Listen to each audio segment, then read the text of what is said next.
आप विद्यालय में काम करते हैं तो बहुत सारी समस्याएं, चाहे वो बच्चे की ब्लीडिंग हो, उसको चोट लगना हो, या उसकी बर्निंग हो, या बाइटिंग हो, या फिर फ्रैक्चर हो, बहुत सारी समस्याएं आपके साथ रहती हैं। उन्हें कैसे हैंडल करना है, हमारे साथ कुरुक्षेत्र से विक्रम जी उपलब्ध है, रेड क्रॉस कुरुक्षेत्र से। वो आपको डिफरेंट रेड क्रॉस के डिफरेंट कॉन्सेप्ट के साथ साथ रोड सेफ्टी और फर्स्ट एड की जो जरूरत है आपको, उसके बारे में आपसे बातचीत करेंगे। ये सेशन आपके लिए बहुत महत्वपूर्ण है। जब हम स्कूल सेफ्टी और सिक्योरिटी की बात करते हैं तो किसी बच्चे का जीवन बहुत महत्वपूर्ण होता है, क्योंकि हर जिंदगी हमारे लिए महत्वपूर्ण है। हर बच्चा हमारे लिए एक साइंटिस्ट है, जज है, आईएएस है, आईपीएस है। उसकी जिंदगी बहुत महत्वपूर्ण है, उसे संभाल कर रखना है, बचाना है। क्या क्या प्रिकॉशंस आप ले सकते हैं, मैं विक्रम को इनवाइट करूंगा, वो आए और अपनी बात रखें। आप सभी शिक्षक साथियों को सादर प्रणाम। मैं Prabhakar Vikram Singh, Indian red cross society district branch Kurukshetra से आपके मध्य प्रस्तुत हूँ फर्स्ट एड की जानकारी लेकर के, और आशा करता हूँ कि आप सभी इसको ध्यान से सुनेंगे, समझेंगे और किसी भी आपदा, आफत या डिजास्टर की समय इसको इम्प्लीमेंट भी करेंगे। तो आशा करता हूँ कि आपको साफ साफ सुनाई दे रहा होगा, है ना? हाँ, ठीक है। तो करते हैं स्टार्ट।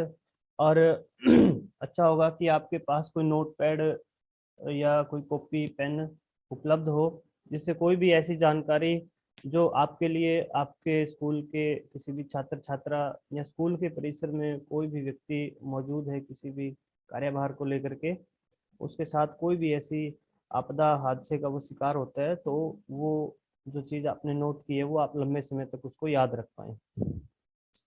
तो सबसे पहले हम बात करते हैं कि हमारे जीवन में कुछ दो प्रकार की वो डिजास्टर होते हैं, दो प्रकार के हादसे होते हैं, दो प्रकार की आपदाएं होती है। सबसे पहली प्रकार की होती है नेचुरल डिजास्टर, जिसको हम बोलते हैं कुदरती आफत या नेचुरल क्लेमिटी, जिसको हम बोलते हैं।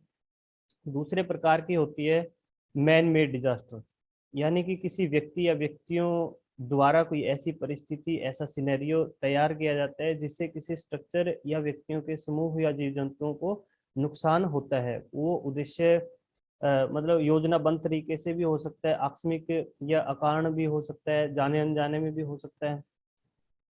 तो दो प्रकार के हादसे हैं। नेचुरल क्लेमिटी जो है, कुदरती जो आफतें होती है, उनमें आप सबको पता है भूकंप है, चक्रवात है, सुनामी है, बाढ़ है, भूकंप है, आसमानी बिजली का गिरना। उसके अलावा जो दूसरी होती है, दूसरी मैनमेड जो डिजास्टर है, मैनमेड डिजास्टर में कोई लड़ाई झगड़ा, दंगा फसाद, भगदड़ मचना, हवाई जहाज का क्रैश होना, रोड एक्सीडेंट है, ट्रेन एक्सीडेंट है, हवाई जहाज कोई दुर्घटनाग्रस्त हो जाता है, हवाई जहाज का क्रैश होना, ये कुछ बॉम्ब विस्फोट है, आतंकवादी हमला है, ये सारे के सारे मैन मेड डिजास्टर की श्रेणी में आते हैं। उनकी एक छोटी छोटी सी सब ब्रांचेस हैं। तो दोनों प्रकार के हादसों में हमारे सोसाइटी के, हमारे कुछ दो प्रकार के ही नुकसान होते हैं। मुख्य रूप से नुकसान तो काफ़ी सारे होते हैं, लेकिन कुछ नुकसान जो है मुख्य रूप से वो दो प्रकार के होते हैं। पहले प्रकार का नुकसान होता है प्रॉपर्टी लॉस। तो प्रॉपर्टी लॉस में क्या होता है, किसी स्ट्रक्चर का, किसी गाड़ी का, किसी घर का, मकान का, बिल्डिंग का कोलैप्स होना, नुकसान होना, इस तरीके से। दूसरा होता है लाइफ लॉस। लाइफ लॉस में किसी हादसे में, किसी दुर्घटना में किसी व्यक्ति का दिवंगत हो जाना, स्थायी या अस्थायी रूप से उसका अपंग हो जाना। तो पहले प्रकार की जो हमारा लॉस था, प्रॉपर्टी लॉस। प्रॉपर्टी लॉस का एक नेचर है कि जब भी हम उसको दोबारा से रिकंस्ट्रक्ट करते हैं, रिबिल्ड करते हैं, तो बेहतर गुणवत्ता के साथ उसको करते हैं। मान लीजिए मैं गाड़ी से जा रहा था, गाड़ी दुर्घटनाग्रस्त हुई, गाड़ी क्रैश हुई, गाड़ी में एयर बैग्स थे, वो टाइम से खुले नहीं। लेकिन दोबारा से जब हम गाड़ी खरीदेंगे ठीक होने के बाद तो बेहतर गुणवत्ता के साथ खरीदेंगे, उसमें एयर बैग्स भी हो और वो टाइम से काम भी करे, कोई तकनीकी खराबी आने से पहले मुझे सूचना मिल जाए। तो आशा करता हूँ कि आप सभी साथी जो है वो समझ पा रहे होंगे। तो प्रॉपर्टी लॉस को हम बेहतर तरीके से ही जो है वो तैयार करते हैं। आप बिल्डिंग का मामला लीजिए, बाढ़ में, भूकंप में, चक्रवात में, बारिश में कोई बिल्डिंग गिर जाती है, दोबारा से जब हम उसको रिकंस्ट्रक्ट करते हैं, रीबिल्ड करते हैं, तो अच्छे सीमेंट, सरिये, कंक्रीट की अच्छी इंजीनियरिंग, अच्छा आर्किटेक्चर उसमें इस्तेमाल करते हैं। ये तो था प्रॉपर्टी लॉस का नेचर। जब भी हम प्रॉपर्टी लॉस की रिकवरी करते हैं, क्षतिपूर्ति करते हैं, तो बेहतर गुणवत्ता के साथ करते हैं। लेकिन लाइफ लॉस में ऐसा कुछ नहीं होता। अगर किसी व्यक्ति की किसी दुर्घटना में जान चली जाती है, वो मर जाता है, दिवंगत हो जाता है, तो उस जैसा दूसरा व्यक्ति कोई हम किसी लैब में तैयार नहीं कर सकते। उसके बॉडी स्ट्रक्चर के साथ तैयार कर सकते हैं, उसके हेयर स्टाइल के साथ तैयार कर सकते हैं, उसके पास जो डिग्री, डिप्लोमा, सर्टिफिकेट थे वो और ज्यादा भी उसको दिलवा सकते हैं हम। लेकिन जो उसके पास बुद्धि थी, कौशल था, उसका आईक्यू था, उसका दृष्टिकोण था, उसका विवेक था, वो किसी लैब में हम कृत्रिम रूप से तैयार नहीं कर सकते। अगर कर सकते तो स्वामी दयानंद सरस्वती, स्वामी जो हमारे एपीजे अब्दुल कलाम या स्वामी विवेकानंद और काफी सारे ऐसी जो हमारे महान पर्सनैलिटियां थी समाज के अंदर, उन्हें याद करने की हमें जरूरत ना होती किसी भी समय समय पर या किसी भी ओकेजन पर बच्चों को मोटिवेट करने के लिए या खुद मोटिवेट होने के लिए।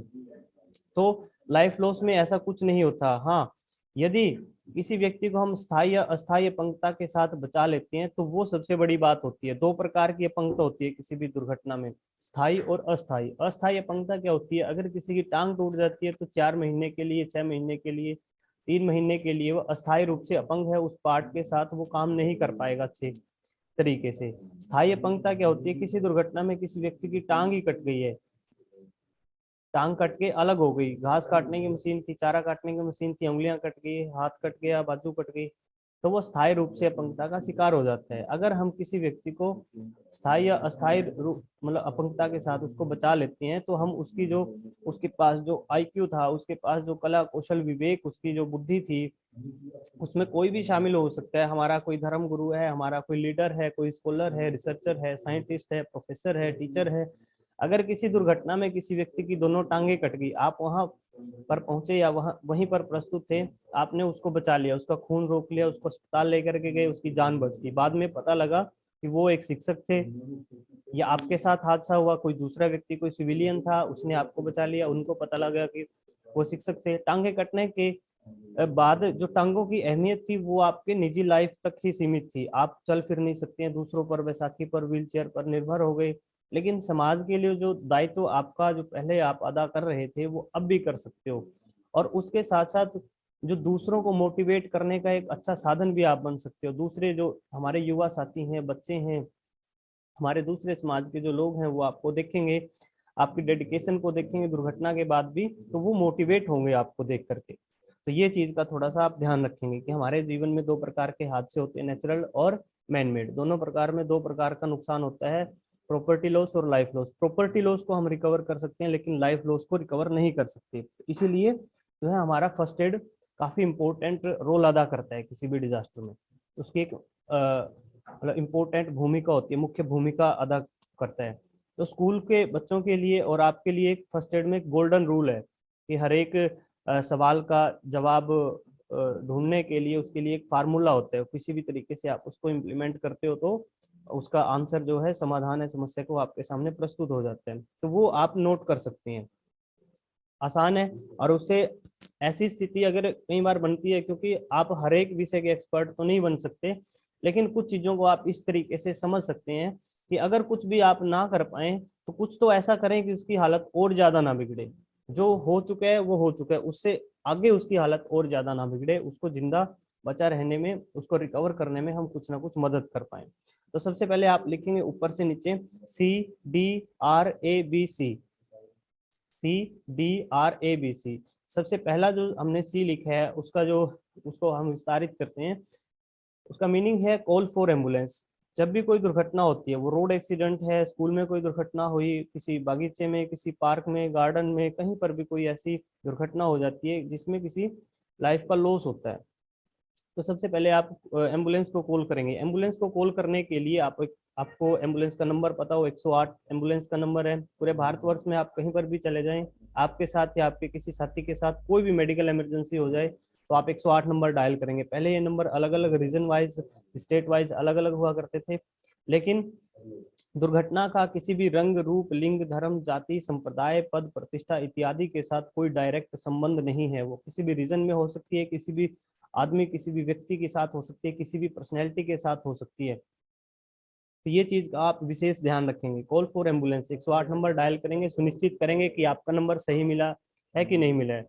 नमस्ते, आदाब, सत श्री अकाल, गुड मॉर्निंग, इवनिंग, जैसे भी आप बात करते हैं एक बार सुनिश्चित करें। जी आप एम्बुलेंस से बात कर रहे हैं? जी हाँ, मैं एम्बुलेंस से बात कर रहा हूँ। उसके बाद आप अपनी बातें उनके सामने प्रस्तुत करेंगे। कुछ प्रकार की सूचनाएं हैं जो आप नोट करेंगे। सबसे पहली प्रकार की सूचना लोकेशन के बारे में, जगह, वेन्यू, था, स्पॉट, जो भी आप उसको कहें। तो लोकेशन 24 घंटे आपके इर्द गिर्द कोई ना कोई फेमस लोकेशन प्रस्तुत होती है, या इसका उल्टा कर लें, 24 घंटे आप किसी ना किसी फेमस लोकेशन के इर्द गिर्द होते हैं। जैसे वो फेमस लोकेशन कौन कौन सी होती है? कोई मंदिर है, मस्जिद है, चर्च है, गुरुद्वारा है, स्कूल है, कॉलेज है, अस्पताल है, कोई मोबाइल टावर है, कोई चौक चौराहा, कोई माता मसानी, कोई जोहड़, तालाब, कुआं, कोई फ्लाईओवर है, उसका जो पिलर होते हैं उसके नीचे उसको कोडिंग में अलग अलग डिवाइड किया गया होता है, पिलर नंबर 1 2 3 इस तरीके से। तो लोकेशन आप सही तरीके से बताएं। कुछ साथियों का एक क्वेश्चन होता है कि सर एम्बुलेंस के अंदर ट्रैकिंग सिस्टम होता है, जैसे आपके मोबाइल फोन में गूगल मैप से आप किसी को ट्रैक कर सकते हैं, उस जगह का पता लगा सकते हैं। लेकिन फर्स्ट एड क्या होती है? फर्स्ट एड में कोई भी व्यक्ति इसका प्रोफेशनल नहीं बन सकता। जो साधन आपके पास उपलब्ध है उनका इस्तेमाल करके आप लोगों की जान बचा सकते हैं। अब उसका वो ट्रैकिंग सिस्टम काम करता है नहीं करता है, जिसका काम करता है वो एम्बुलेंस आपके सामने प्रस्तुत होगी, जिसका नहीं करता उसको ठीक करवाएंगे किसी भी तरीके से। लेकिन उसका विकल्प, उसके अंदर आप ये जाने कि कोई भी ऐसा ट्रैकिंग सिस्टम नहीं है, उसका विकल्प आपके पास होना चाहिए कि उस लोकेशन को कम समय में कैसे ट्रैक किया जा सकता है। तो इस तरीके से आप अपनी लोकेशन बता सकते हैं। आप सड़क पर हैं, सड़क पर बेंचमार्क होते हैं, साइन बोर्ड लगे होते हैं, फलां गांव शहर इतने किलोमीटर दूर है। अगर उस बोर्ड को आप दूसरी तरफ से देखेंगे तो जहां से आप आए हैं उसका भी आपको पता लगेगा। उसके सड़क पर फॉरेस्ट डिपार्टमेंट नंबर लगा देते हैं पेड़ों पर, उससे आप थोड़ा सा अंदाजा लगा सकते हैं। एग्जैक्ट तो नहीं बता सकते, लेकिन थोड़ा सा लोकेशन का अंदाजा लगा सकते हैं कि मैं शहर से, गाँव से किस दूर। सड़कों के नाम होते हैं, महात्मा गांधी मार्ग, ये मार्ग, वो मार्ग, उस तरीके से आप उसको ट्रैक कर सकते हैं। आशा करता हूँ आप समझ गए होंगे। तो सबसे पहले लोकेशन के बारे में आप बताएंगे। उसके बाद नंबर ऑफ कैजुअलिटी या नंबर ऑफ पेशेंट। कई बार दुर्घटना में जरूरी नहीं है कि एक ही व्यक्ति घायल हो, उससे ज्यादा भी हो सकते हैं, 1 2 3 4 5 6। इसी बस का बस कोई दुर्घटनाग्रस्त हुई है, उसमें काफी सारे लोग इंजर्ड हो गए, तो उसको छोटी मोटी खरोंच लगी है या ज्यादा इंजरी हुई है, तो नंबर ऑफ कैजुअलिटी या नंबर ऑफ पेशेंट आप बताएंगे। सर यहाँ पर 6 कैजुअलिटियां हैं, 5 कैजुअलिटियां हैं। तो कई बार क्या होता है कि नंबर ऑफ पेशेंट या नंबर ऑफ कैजुअलिटी हम नहीं बताते, लोकेशन सही एग्जैक्ट बता दी। एम्बुलेंस आपके सामने प्रस्तुत हुई, जैसे ही एम्बुलेंस आपके सामने प्रस्तुत हुई तो वहां पर उन्होंने देखा यहाँ पर तो 6 कैजुअलिटियां थी। अब एक एम्बुलेंस में 6 कैजुअलिटियों को कैसे ट्रांसपोर्ट किया जा सकता है, आप ये बताएं। आपको पता होता है, आप नहीं बता पाते, उसका एक कारण है आप आतंकित हो जाते हैं, पैनिक हो जाते हैं, घबरा जाते हैं। जैसे हम देसी भाषा में बात करते हैं तो हाथ पैर फूल जाते हैं। तो ये चीज का विशेष रूप से आप ध्यान रखेंगे। सिर्फ 6 कैजुअलिटियां हैं, 2 कैजुअलिटियां ज्यादा सीरियस है, या 6 की 6 कैजुअलिटियां, उसमें एक नवजात बच्चा है, गर्भवती महिला है, बुजुर्ग है, कोई दिव्यांग साथी है, कोई पहले से बीमार था, वह दवा लेने के लिए जा रहा था, दोबारा से वो दुर्घटनाग्रस्त हो गया। उसके बाद उनकी हालत भी आप कोशिश करेंगे बताने की कि सिर, उसका सिर में से खून निकल रहा है, टांग कट गई है, गर्भवती महिला है, उसको सांस नहीं आ रही, उसकी पसलियां टूट गई, टांग टूट गई, इस तरीके से। उसका क्या बेनिफिट होगा? उसका ये बेनिफिट होगा, जो एम्बुलेंस आपके सामने आपकी सेवा के लिए प्रस्तुत होती है उनकी अलग अलग कैटेगरी होती है, अलग अलग टाइप की एम्बुलेंस होती है। यदि आपने कभी ध्यान दिया होगा तो ध्यान से। तो सबसे पहले प्रकार की एम्बुलेंस होती है, एक सिंपल 4 पहिया गाड़ी होती है, उस पर एक स्टिकर लगा होता है एम्बुलेंस, आगे भी पीछे भी। उसमें एक चालक होता है, उसको वो संचालित करता है, वो दुर्घटना वाली जगह पर जाता है, लोग उसको कैजुअलिटी को लोड करते हैं, अस्पताल उसको छोड़ देते हैं। दूसरे प्रकार की एम्बुलेंस उसको बोलते हैं सिंपल एम्बुलेंस, केवल ट्रांसपोर्टेशन के लिए। उससे दूसरे प्रकार की एम्बुलेंस होती है जिसको हम बोलते हैं BLS, basic life support ambulance. Basic life support ambulance में क्या होता है, एक ड्राइवर होता है, 4 पहिया गाड़ी होती है, वही सुख सुविधाएं उसके अंदर होती है जो सिंपल एम्बुलेंस में होती है। उसमें मेडिकल या पैरामेडिकल स्टाफ का कोई दूसरा नुमाइंदा उसके अंदर मौजूद होता है, और बेसिक सी रिक्वायरमेंट, जो बेसिक रिक्वायरमेंट होती है कैजुअलिटी की इमरजेंसी के समय, वो सारी उसको फुलफिल करता है। अब मान लीजिए किसी दुर्घटना में किसी व्यक्ति की टांग टूट गई और सिर से खून आ रहा है। अब टांग टूट गई, फ्रैक्चर में क्या करते हैं, उस टांग को स्टेबलाइज कर देगा वो, जब तक अस्पताल नहीं जाएंगे उस टांग को स्टेबलाइज कर देगा, उसको खून निकल रहा था उसके घाव को साफ कर दिया, धूल मिट्टी कंकर पत्थर मच्छर मक्खी बैठे हुए थे उसको साफ कर दिया, उसको लोशन कोई लगा दिया उसको और पट्टी कर दी, बस उसके साथ बातचीत कर ली, उसके साथ बातचीत की, उसको हौसला दिया। उसके बाद होती है ALS, एडवांस लाइफ सपोर्ट। जैसा नाम से ही पता लग रहा है advance life support. Advance life support ambulance में क्या होता है, उसके अंदर जो है ऑक्सीजन सिलेंडर लगा होता है, CPR देने के इक्विपमेंट होते हैं, मेजरमेंट के इक्विपमेंट होते हैं। अब कोई ज्यादा कोई सीरियस व्यक्ति है, उसको दुर्घटना स्थल से उठाया, कोई बम ब्लास्ट का शिकार हुआ था, भगदड़ का शिकार हुआ था, लड़ाई झगड़े का शिकार हुआ था, उसको उठाया, सांस नहीं आ रही थी, उसको ऑक्सीजन आर्टिफिशियल तरीके से उसको सपोर्ट किया गया, CPR दिया गया, जैसे CPR देते हैं तो CPR दिया गया। मेजरमेंट के अगर किसी का कोई अंग कट जाता है तो उसमें काफी सारा ब्लड लॉस होता है, ब्लड लॉस हुआ है, कितना ब्लड लॉस की मतलब कितने ब्लड की उसको रिक्वायरमेंट है, क्या उसका ब्लड ग्रुप है, सारी की सारी चीजें जो है उसमें वो साजो सामान के साथ सुसज्जित होती है। और उसके अलावा होती है बस एम्बुलेंस। मास कैजुअलिटियां हो जाती है कई बार, कोई सांप्रदायिक दंगा या कोई भी ऐसी भीड़ मतलब जो है वो गलत तरीके से उपद्रव करती है, तो उसमें मास कैजुअलिटी होती है, तो उसमें बस एम्बुलेंस का इस्तेमाल किया जाता है। ट्रेन एम्बुलेंस एक देश का दूसरे देश के साथ युद्ध हो गया, उसमें हमारे मिलिट्री पर्सन या सिविलियन जो है वो काफी सारे इंजर्ड हो गए, सैकड़ों की संख्या में हो गए, तो उनको एक जगह से देश के अंदर या देश से बाहर ट्रांसपोर्ट करना काफी मुश्किल हो जाता है इंडिविजुअल एम्बुलेंस से या बस एम्बुलेंस से। तो उस समय जो है वो ट्रेन एम्बुलेंस काम करती है। एयर एम्बुलेंस होती है, बस एयर एम्बुलेंस होती है, बोट एम्बुलेंस होती है। एयर एम्बुलेंस का आपको पता है कि क्या होती है, जब सड़क मार्ग या रेल मार्ग या कोई दूसरा मार्ग काम ना करे तो उसमें एयर एम्बुलेंस काम करती है। बोट एम्बुलेंस होती है जब फ्लड का सीन होता है तो और मौसम साफ ना हो, जब फ्लड का सीन हो, फ्लड आया हुआ है, बारिश चल रही है, मौसम साफ नहीं है और बाय एयर भी आप किसी को मदद नहीं कर पा रहे हैं, तो उस समय बोट एम्बुलेंस काम करती है। बाइक एम्बुलेंस होती है संकरे भीड़ भाड़ वाले रास्तों पर अगर किसी कैजुअलिटी को जो है मेडिकली हेल्प पहुंचानी है तो उस समय वो बाइक एम्बुलेंस काम करती है। आशा करता हूँ जो अभी तक मैंने आपको सूचना दी, डिस्कस किया, वो समझ में आया होगा। एक बार हामी भरे सभी साथी। Yes sir. हाँ यस सर। ठीक है जी। ये तो था सी माने कॉल फॉर एम्बुलेंस। उसके बाद करते हैं डी माने डेंजर। डेंजर में क्या होता है कि जब दुर्घटना होती है तो वो दो सिचुएशन जब इकट्ठा होती है, एक हेल्दी पर्सन है और एक खतरा है, तो जब वो इकट्ठा होते हैं तो कोई दुर्घटना घटित होती है। एक स्वस्थ व्यक्ति है, वो जा रहा था, नंगी तार पड़ी हुई थी बिजली की, तो उसको हाथ लगाएगा। अब वो नंगी तार क्या है, खतरा है। सड़क के बीच में वो बैठ करके खेलेगा, दौड़ेगा या कुछ भी एक्टिविटी करेगा तो वो सड़क उसके लिए खतरा है, बिजली की नंगी तार उसके लिए खतरा है। तो जब वो उसके साथ जुड़ेगा तो दुर्घटना होगी। जब भी दुर्घटना होगी तो आप क्या करेंगे, या तो खतरे को अलग करेंगे या उस कैजुअलिटी को अलग करेंगे। मैं एक आपको उदाहरण से समझाने की कोशिश करूंगा। किसी के कपड़ों में आग लगी हुई थी, है ना, केमिकल, जैसे स्कूल में आग लगी, घर में या कहीं पर भी, या उसने सुसाइड अटेम्प्ट किया, तो कपड़ों में आग लगी हुई थी, दौड़ रहा था, भाग रहा था, आपने उसको रोका, जो भी फार्मूला था आपने उसको इम्प्लीमेंट किया। आग लगी हुई थी, आप उसको इंजेक्शन दे रहे थे जलन बंद करने का, उसको दवाइयां दे रहे थे, टेबलेट दे रहे थे, उसको हौसला दे रहे थे, आग बंद नहीं किया आपने, आग नहीं बुझाई। तो ऐसा आपने नहीं करना। सबसे पहले तो खतरे को अलग करेंगे, जिस वजह से वो नुकसान अभी भी जारी है, तो उस खतरे को अलग करेंगे। तो ये चीज का थोड़ा सा आप ध्यान रखेंगे डेंजर में। डी माने डेंजर। उसके बाद है रिस्पॉन्स। रिस्पॉन्स लेने, कोई भी कैजुअलिटी है उसका आपने रिस्पॉन्स लेना है। रिस्पॉन्स 3 तरीकों से लिया जा सकता है। जैसे डॉक्टर रिस्पॉन्स लेते हैं वैसे ही आप भी ले सकते हो। डॉक्टर के पास मैं प्रस्तुत होता हूँ, सर मुझे जुकाम हुआ है, डॉक्टर पूछता है, नाक बहती है, आंखों से पानी आता है, सिर में चक्कर होता है, दिनचर्या कैसी है, एज कितनी है आपका, मतलब महिला है पुरुष है, तो वो सारी चीजें पूछते हैं। कुछ वो देखते भी, एक्टिविटी देखते हैं, साइन सिम्टम देखते हैं, कुछ पूछ भी लेते हैं।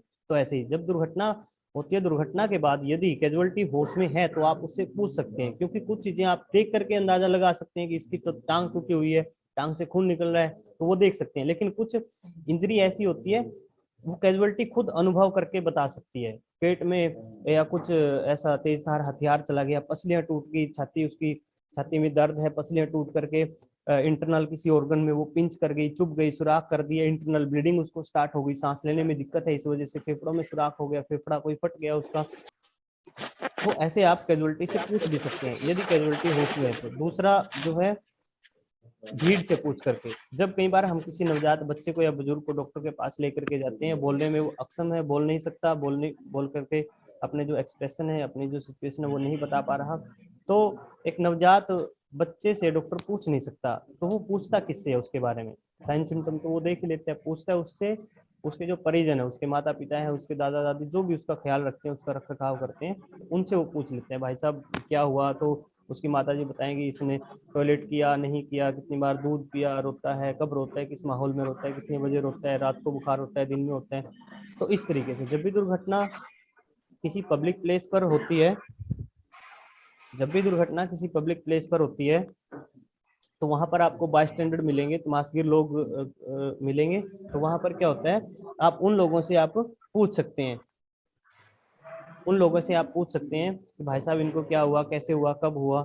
तीसरा जो तरीका है वो है साइन सिम्टम देख करके, जैसे डॉक्टर भी देख लेता है, दुर्घटना हुई, व्यक्ति के साथ कोई नहीं था, अस्पताल लेकर के आए, तो साइन सिम्टम दिखे, उन्हीं के अकॉर्डिंग उसका जो है इलाज शुरू कर दिया। तो फर्स्ट एड में भी यही होता है, साइन सिम्टम देख लेते हैं। अब साइन सिम्टम कैसे देख करके आप अंदाजा लगा सकते हैं? सपोज करें आपके स्कूल के बाहर जब आप स्कूल से निकले, कोई व्यक्ति पड़ा हुआ था, बेसुध था, होश में नहीं था, उसके पास एक शराब की बोतल पड़ी थी, कोई खाने पीने की कोई दूसरी वस्तु भी उसके पास पड़ी थी, तो देख करके ये आप क्या अंदाजा लगाएंगे? हेलो, शराब भी है सर। हाँ बिल्कुल बिल्कुल बिल्कुल सही आपने बोला, एकदम से सटीकता के साथ, कि वो बंदा शराबी है जी, बस उसके पास शराब की बोतल पड़ी है तो वो शराबी है। लेकिन अगर दूसरे सिनेरियो में आप दोबारा से अंदर गए, दोबारा से जब बाहर आएंगे, दूसरे सिनेरियो में उस शराब की बोतल को उठा के उसके पास कुछ स्कूल की ही नोटबुक्स घेर दें, स्कूल का बैग घेर दें, सब्जी का थैला घेर दें, कुछ ऑफिस की फाइलें घेर दें, तो देख करके आपका सोचने समझने का तौर तरीका नहीं बदलेगा? जी सर। हाँ बदलेगा। अब अगर उसके पास वो कम उम्र का है, कम उम्र का भी शराबी हो सकता है, मैं भी शराबी हो सकता हूँ, मेरे पास अगर स्कूल का बैग है, कॉलेज का बैग है, मेरे पास कोई स्पेसिफिक किसी ऑफिस की फाइलें पड़ी है, कोई फाइल कवर है, कोई नोटबुक्स है, तो आप देख करके अंदाजा लगा सकते हैं स्कूल का बच्चा है, लड़ाई झगड़ा हो सकता है, इसको चक्कर आ सकते हैं, कोई दूसरा रीजन हो सकता है। अगर शराबी है तो इलाज तो फर्स्ट एड तो उसको भी देनी है, लेकिन साइन सिम्टम के अकॉर्डिंग। अब किसी ने सुसाइड अटेम्प्ट किया था, कोई पेस्टिसाइड उसने खा लिया, और आप गए, उसके पास कोई नहीं था, दरवाजा खोला, तोड़ करके उसके अंदर आप घुसे, तो पेस्टिसाइड उसने जो खाया था, कोई जहर वहर उसने खा लिया था, तो साइन सिम्टम उसके मुंह से कोई झाग, लार, ब्लीडिंग या कोई दूसरा लिक्विड उल्टी उसके मुंह से आ रही होगी, उसके इर्द गिर्द कोई दवाई की खाली शीशी, बोतल, रैपर, पाउच, पैकेट पड़ा होगा, खरोंचने नोचने के निशान आपको वहां पर मिलेंगे। इंटरनल ब्लीडिंग हो सकती है, कान से, नाक से, मुंह से ब्लीडिंग उसको स्टार्ट हो सकती है। तो ये साइन सिम्टम देख करके भी आप अंदाजा लगा सकते हैं। तो जो भी आपको, कई बार हम घर में काफी सारी पॉइजनस चीजें इस्तेमाल करते हैं, मच्छर मारने की टिकिया, फिनाइल, फर साफ करने का, ये साफ करने का, वो सब जहरीली होती है, और वो सारी पॉइजनस चीजें जो हम इस्तेमाल करते हैं वो किसी ना किसी पैकेट में, किसी ना किसी पाउच में आती है मार्केट से, और जब वो हम खरीदते हैं तो उसके बैक साइड में, उसके फ्रंट पे लिखा होता है। अगर कोई व्यक्ति या बच्चा या बुजुर्ग, प्रौढ़, वो इसके संपर्क में आ जाता है तो क्या करें उस समय? इमरजेंसी, क्योंकि रात को भी कोई बच्चा मच्छर की टिकिया खा सकता है, दिन में भी खा सकता है, जब घर में कोई ना हो तब भी वो उसका इस्तेमाल कर सकता है गलती से। लेकिन उस पर लिखा भी होता है, क्या लिखा होता है? फर्स्ट एड में क्या करें, अकॉर्डिंग टू साइन सिम्टम। जो आपको साइन सिम्टम उस समय दिखाई दे रहे हैं, उसको होश नहीं, मतलब वो बेसुध हो रहा है, अनकॉन्शियस हो रहा है वो, तो उसको होश में लेके आने की कोशिश आप करें। उसको ज्यादा उल्टियां लग गई, उल्टी मच्छर की टिकिया उसने खा ली, उल्टियां लग रही है, तो वो बेहतर है, अच्छी बात है। लेकिन उल्टियां अगर हद से ज्यादा लगे तो वो खतरनाक हो सकता है, वो डिहाइड्रेशन पैदा कर सकता है, उसको दस्त ज्यादा लग रहे हैं, उसको पेशाब ज्यादा आ रहे हैं, तो अकॉर्डिंग टू साइन सिम्टम जो है वो आप उसकी फर्स्ट एड करेंगे। आशा करता हूँ ये समझ में आया होगा आपको। उसके बाद आगे पढ़ते हैं।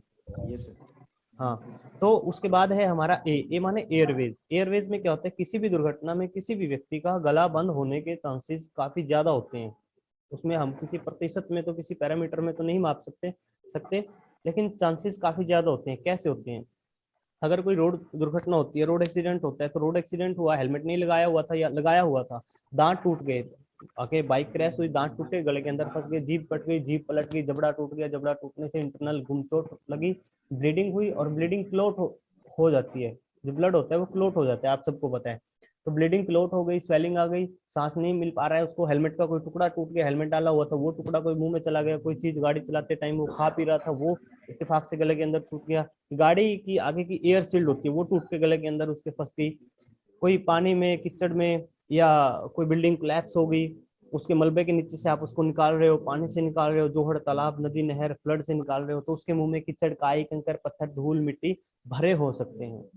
तो इसीलिए एयरवेज उसका चेक करेंगे। एयरवेज कैसे चेक करेंगे? सीधा लेटा लिया, मुंह को थोड़ा तिरछा किया, मुंह को खोल लिया और उंगली जो भी उंगली को हाथों को कवर करके जो भी दिखाई दे रहा है फॉरेन बॉडी उसको आपने निकाल देना है, एयरवेज। उसके बाद है बी, बी माने ब्रीदिंग, ब्रीदिंग उसकी चेक करनी है। ब्रीदिंग कैसे हम चेक कर सकते हैं किसी व्यक्ति की?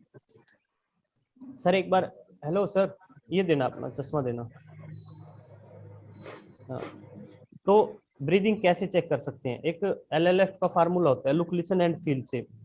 लुक मतलब देख करके उसका डायफ्राम, पेट देख सकते हैं, अगर वो आपकी पहुंच से दूर पड़ा है, रेलवे ट्रैक से दूसरी तरफ पड़ी है कैजुअलिटी, नहर से रजवाहे से दूर पड़ी है, आपकी पहुंच में नहीं है वो, आप उसको हाथ नहीं लगा सकते, लेकिन उसका पेट देख सकते हैं, उसका पेट देख सकते हैं, उसका डायफ्राम ऊपर नीचे होगा तो वो सांस ले रहा है। अगर उसके नजदीक हो फिर भी आप कोई मतलब आपको पता नहीं लग रहा है तो कोई भी पेन है, पेंसिल है, फूल पत्ता कंकर पत्थर उसके पेट पे रखेंगे तो वो मूवमेंट करेगा तो आप अंदाजा लगा सकते हैं। उसके बाद लिसन, कान से सुन सकते हैं, अगर साइलेंट जोन है तो उसके सांस को आप सुन भी सकते हैं, फील कर सकते हैं, दोनों उंगलियां ये ऐसे नाक के नीचे रखी तो फील भी कर सकते हैं। एक और आपको मैं यूनिक तरीका बताता हूँ जिसे जब इस्तेमाल करना है, जब मास कैजुअलिटी हो, कैजुअलिटियों की संख्या काफी ज्यादा हो और एक एक कैजुअलिटी को सांस लेने में परेशानी हो सकती है, यानी कि क्रिटिकल हो सारी की सारी कैजुअलिटियां, और आपको लग रहा है कि सभी कैजुअलिटियों के पास समय काफी कम है, तो कोई भी अगर सड़क दुर्घटना की बात करें तो आपको वहां पर कोई ना कोई कांच का टुकड़ा अवश्य मिलेगा। कोई बाइक क्रैश हुई है, गाड़ी क्रैश हुई है, कुछ भी ऐसा हुआ तो कोई ना कोई कांच का टुकड़ा आपको वहां पर बिखरा हुआ मिलेगा। अगर दुर्घटना ऐसी नहीं है कि कांच का टुकड़ा आपको ना मिले, तो वहां पर कोई किसी के पास चश्मा है, घड़ी है या मोबाइल है, मोबाइल के ऊपर ग्लास गार्ड लगा हुआ है, तो कोई भी ऐसा कांच आप इस्तेमाल कर सकते हैं। जैसे मैंने यही सर से उनका चश्मा ले लिया, ध्यान से देखना है आपने सभी ने, ये मैंने उनका चश्मा लिया, मेरे पास नहीं था, मैंने उनसे ले लिया, आप भीड़ से ले सकते हो, तो चश्मा लिया और ये उसको जो है नाक के नीचे लगा दिया, और शायद आप देख भी पा रहे होंगे इसको, ये धुंधला हो जाएगा, मॉइस्चर लगेगा, वाटर प्रेशर लगेंगे, तो मतलब कि आप बहुत कम समय में, सेकंडों के हिसाब से 1 सेकंड में किसी व्यक्ति का आप सांस चेक कर सकते हैं। तो 2 सेकंड में लगा लो, 3 में लगा लो, 4 सेकंड में लगा लो, तो अगर एक व्यक्ति पर आप सर पॉलिथीन भी यूज हो सकती है इसकी जगह? हाँ पॉलीथीन भी इस्तेमाल कर सकते हो, लेकिन ये सारी चीजें हैं, देखो मैं आपके पास, सबके पास मोबाइल है, मोबाइल के ऊपर ग्लास गार्ड लगा हुआ है, 10 20 50 100 रुपए का ये ग्लास गार्ड है, ये नाखून से उतार करके अलग करके तोड़ करके, मास कैजुअलिटी हैं, आप अकेले हो या कोई दूसरा, एक टुकड़ा उसको देंगे, दूसरा टुकड़ा उसको देंगे, तीसरा टुकड़ा उसको देंगे। देखो अगर आप 20 कैजुअलिटियों का सांस चेक करेंगे तो समय लगेगा, लेकिन 4 व्यक्ति अगर 20 कैजुअलिटियों का सांस चेक करेंगे तो कम समय में कर पाएंगे। अगर उनको पता है कि उनका सांस नॉर्मल है, इग्नॉर्मल है, अगर इग्नॉर्मल है, वो सांस नहीं ले पा रहे, तो माउथ टू माउथ उसको रेस्पिरेशन आप दे सकते हैं। तो आगे बढ़े, आगे है हमारा सी। सी माने circulation of blood, circulation of blood check करना है। वैसे तो हम हमारे 14 जगह से, इसके बाद बस मैं थोड़ा सा फ्रैक्चर के बारे में बताऊंगा, ब्लीडिंग के बारे में और फायर और अर्थक्वेक के बारे में। यह है सर्कुलेशन ऑफ ब्लड। सर वैसे तो हमारे शरीर से हम 14 जगह से हमारा सर्कुलेशन ऑफ ब्लड, नब्ज जिसको हम बोलते हैं, हार्ट है, वो चेक कर सकते हैं। लेकिन किसी भी दुर्घटनाग्रस्त व्यक्ति को अगर कोई बच्चा फेंट हो जाता है, बेहोश हो जाता है, दुर्घटना का शिकार हो जाता है, तो उसका आप कहाँ से चेक करेंगे, उसकी नब्ज कहाँ से चेक करेंगे? ये गले के दोनों तरफ कैरोटिड पल्स होती है, नाम याद रखने की जरूरत नहीं है, याद रखें कि कैसे करेंगे। ये गले के दोनों तरफ आप हाथ रखेंगे, आराम से, दबाना नहीं है, यहाँ से हम हमारी जो है, हाँ वहां से हम हमारी हार्ट बीट जो है वो चेक कर सकते हैं। अगर किसी कैजुअलिटी को सांस लेने में दिक्कत है और आपने दबा दिया, जाने अनजाने में, आपको नहीं पता था, अनजान कोई व्यक्ति था, यहाँ से दबा दिया, दबाते रहे, नब्ज नहीं मिली, ब्लीडिंग ज्यादा हो गई थी, ब्लड लॉस हो गया था काफी, दबाते रहे और लास्ट में गला ही दबा दिया। ऐसा आपने नहीं करना। अगर शंका है, आपको सस्पेंस है कि मैं दोनों तरफ से दबाऊंगा तो इसको सांस लेने में दिक्कत हो सकती है, तो उसको एक तरफ से दबाएं, दाएं से या बाएं से, राइट से या लेफ्ट से, सज्जे से या खब्बे से, इस तरीके से। उसके बाद हम बात करते हैं फ्रैक्चर के बारे में। स्कूल में कोई भी हादसा हो जाता है, कोई लड़ाई झगड़ा बच्चों का आपस में हो जाता है, कि बाहर हो जाता है, सोसाइटी में हो जाता है, तो अगर फ्रैक्चर हो जाता है तो फर्स्ट एड में आप क्या करते हैं? फर्स्ट एड क्या होती है? फर्स्ट एड की मैं डेफिनेशन आपको बता देता हूँ एक बार।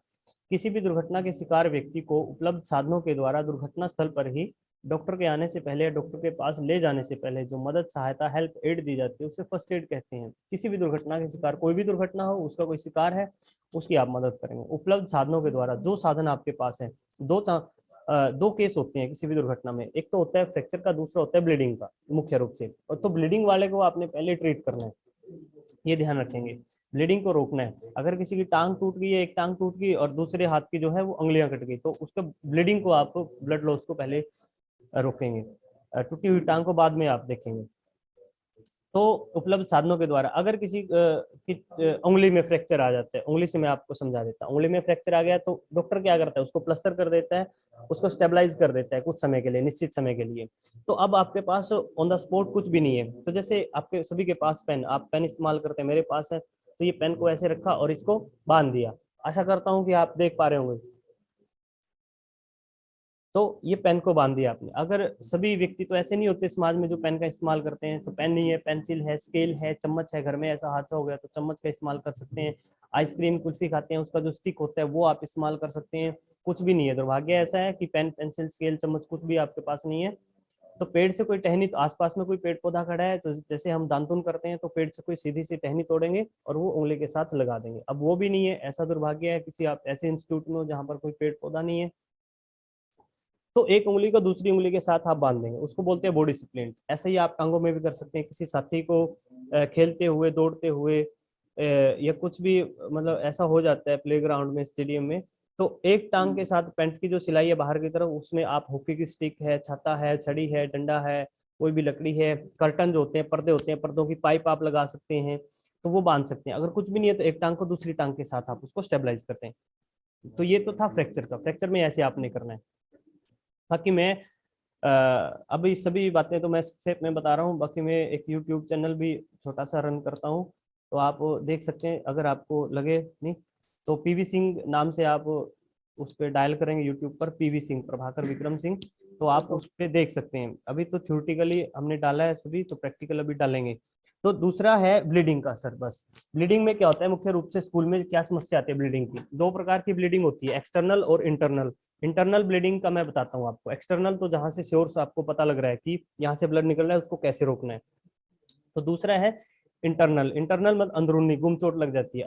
इंटरनल ब्लीडिंग जो होती है वो मुख्य रूप से बच्चों में होती है नक्सीर की समस्या। स्कूल में आप सभी साथियों को पता है। तो एक तो होती है फेंट, बेहोशी की समस्या, असेंबली में, प्रेयर में, प्रार्थना के समय बेहोश हो जाते हैं। दूसरा होती है नक्सीर की समस्या। गर्मी में चरम, जब वातावरण जब अपने चरम पर होता है तो नक्सीर की समस्या होती है बच्चों को। नक्सीर अगर किसी बच्चे को हो जाती है तो आप आइंदा क्या करेंगे? अब तक जो करते हैं या ठीक है, अगर सही कर रहे हैं तो उसको शामिल कर लें। तो सबसे पहले बच्चा जहां पर भी है, वो प्ले ग्राउंड में है, घर में है, जहां पर भी है, उसको वहीं पर बैठा लेंगे। चेयर, कुर्सी, बेंच है तो वहीं पर उसको बैठाएंगे, सेफ साइड देख करके। उसको गर्दन नीची करने के लिए बोलेंगे, मुंह को खोलने के लिए। मुंह से सांस लेगा वो बच्चा, बच्चे को बोलेंगे मुंह से सांस लेना है, नाक से सांस नहीं लेना है। नाक को बंद नहीं करना है कपड़े से, रुई से, रुमाल से। नाक को साफ नहीं करना है, मुंह को ऊपर नहीं करना है। तो ये आपने करना है। अगर कोई कपड़ा या कोई रुमाल आपके पास है तो उसको पानी में भिगो करके गर्दन के पीछे आपने उसको रख लेना। बच्चे को हौसला देना है। कोशिश करें कुछ देर तक बच्चे को पैदल ना चलने दे, साइकिल ना चलाने दे। उसको गोद में उठा करके, पीठ पर बैठा करके, कंधे पर बैठा करके, या अपने बाइक, गाड़ी में बैठा करके, जो भी उसका गंतव्य है वहां तक उसको आप पहुंचा दें। अगर आशा करता हूँ कि जो हमने डिस्कस किया वो आपको सब समझ में आया होगा। कोशिश तो मैंने यही की। और इसके बावजूद भी अगर किसी साथी का जो मैंने टॉपिक बताए हैं इनमें से कोई प्रश्न है, कोई क्वेश्चन है, कोई क्वेरी है, तो आप प्लीज बताएं 2 मिनट के अंदर।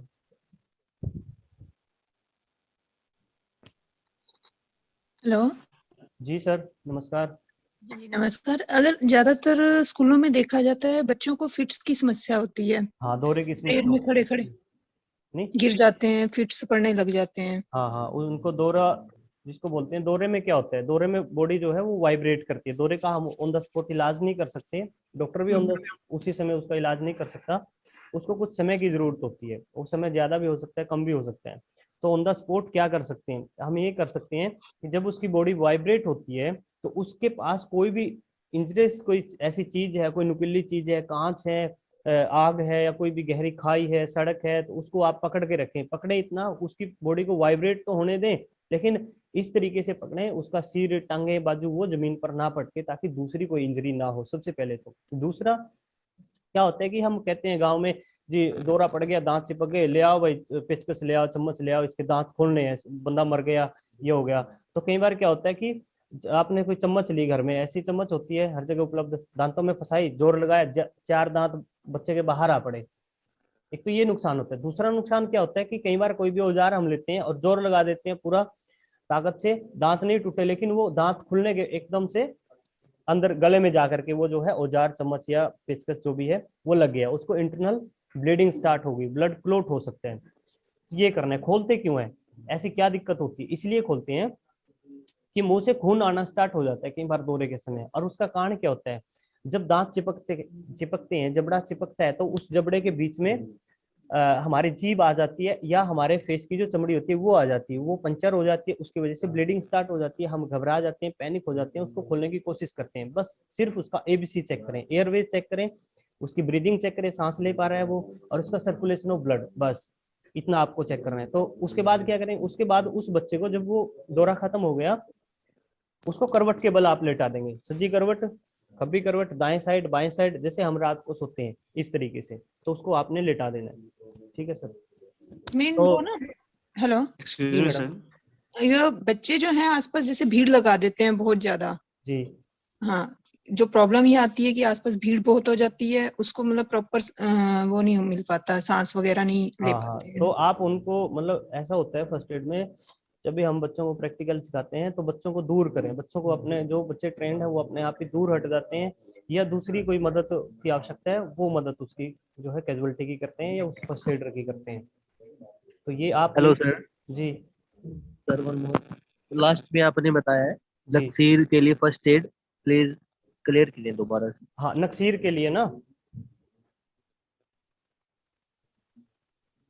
हेलो, हाँ जी सर। हाँ नक्सीर नक्सीर, के टाइम क्या फर्स्ट एड हाँ देंगे, कैसे? नक्सीर अगर किसी को आ जाती है, ध्यान से सुने आप, जब भी किसी को नक्सीर आती है बच्चे को, तो आप उस बच्चे को वहीं पर बैठा लें या बैठने के लिए बोलें। अगर बच्चा हो सकता है अकेला भी हो सकता है, तो बच्चे को वहीं पर आप बैठने के लिए बोलें या बैठा लें। तो वो गार्डन हो सकता है, कहीं पर भी पेड़ की छाया, छप्पर, शेड या कुछ भी, तो वहीं पर उसको बैठा लें, चौकड़ी मार के, चेयर पे, कुर्सी पे, जहां पर भी। उसको बोले कि गर्दन को नीचे की तरफ कर ले, ऐसे मुंह को खोल ले, मुंह से सांस लेगा वो बच्चा जब तक उसकी नक्सीर ठीक नहीं हो जाती। नाक से सांस नहीं लेगा, नाक को साफ नहीं करेगा, जबरदस्ती बंद नहीं करेगा, नाक को ऊपर नहीं करेगा, तो ये वो करेगा बच्चा को। अगर गर्मी का समय है तो कोई भी कपड़ा, रुमाल लेकर के आप, चुन्नी दुपट्टा, तो उसके गर्दन के पीछे रख देंगे पानी में भिगो करके, उसको एक दो घूंट पानी का आप दे सकते हैं अगर उसकी डिमांड है। बच्चे के साथ बातचीत करेंगे, उसको हौसला देंगे। Okay sir. ठीक है सर। तो एक्सक्यूज मी आप सर। जी सर, गर्मियों के दिनों में खास तौर पे बच्चों को असेंबली के टाइम पे चक्कर आने की समस्या बहुत होती है, ऐसा है बच्चे गिर सर। जाते हैं। अभी इससे ऐसी सिचुएशन में क्या किया जाए? हाँ, मैं अभी बता तो देता हूँ आपको, लेकिन क्या है कि समय कम है, को दूसरे स्कूलों के साथियों को भी थोड़ा सा वो करना है, तो मेरे से जो नेक्स्ट रिसोर्स पर्सन है वो भी खड़े हैं, तो मैं आपको बता देता हूँ। असेंबली के समय जी। होता है अक्सर है, तो कोशिश ये करें आप सबसे पहले तो स्कूल में पेड़ लगाएं, लंबे पेड़ ओके। लगाएं, जिससे क्या होता है कि जो असेंबली वाली जगह है उस पर छाया है सुबह के समय।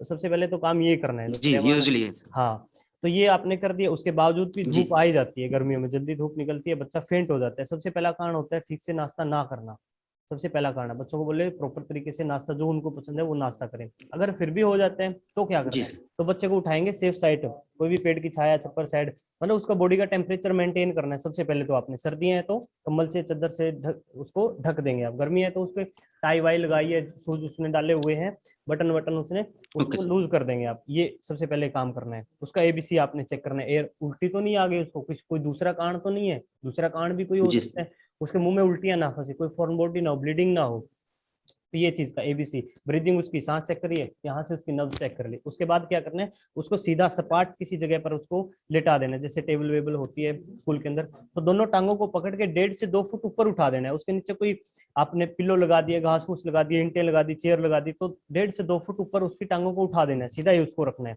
तो 3 से 5 मिनट में बच्चा अपने आप ही आंख खोलेगा बिना किसी नुकसान के। और उसके बाद अगर बच्चा चलने में सक्षम है, मतलब लेग्स सर ऊपर की तरफ करनी है बच्चे हाँ, की। दोनों टांगों को पकड़ के थोड़ा सा 1.5 से 2 फुट ऊपर उठा देना है आपने उनको, ठीक है। और उसके बाद बच्चा ओके, ओके करता है कि एकदम थैंक से यू उठने के बाद चलने की कोशिश करता है, उसको चलने ना दें, उसको करवट के बल आप लेटा दें। जी सर।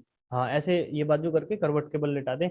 तो इसके साथ ही आप सभी साथियों को सादर प्रणाम, और आशा करता हूँ कि जो हमने डिस्कस किया वो आपको समझ में आया होगा, और जो डिस्कस किया वो आप अपने तक सीमित ना रखें, उसको सोसाइटी, बच्चों, अपने परिवार सभी के साथ साझा करें, शेयर करें। तो आप सब लोगों का थैंक यू वेरी मच।